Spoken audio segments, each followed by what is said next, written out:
போது எப்படி வணங்கணுமா? மாணிக்க வாசகர் சொல்றாரு, தலைக்கு மேல 2 கையை தூக்கணும் அப்படி. ஏன்னா அந்த இறைவன் 2 அங்குலத்துக்கு மேல இருக்கான், இறைவனுடைய தாள். அதனால இறைவனை வணங்குகிற பொழுது 2 கைகளையும் இப்படி தூக்கி அப்படி வணங்கணும்.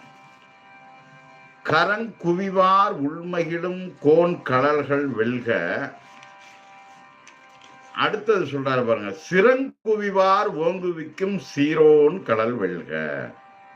இப்ப சிரம் குவிவார், அங்கதான் கரம் குவிவார்னு போட்டாச்சு, கையை மேல தூக்கி இப்படி வணங்கிட்டோம். அப்ப சிரம் குவிவார்னா அது யாருக்கு? பெண்களுக்கு. பெண்கள் இப்படி கையை தூக்கி வணங்க முடியுமா? வணங்க முடியாது. அப்ப அவர்கள் என்ன செய்யணும்? தலையை குனிஞ்சு இப்படி கும்பிடணும். அப்ப அவர்களுக்கு அந்த நாணம் வராது, ஒரு அசுசியான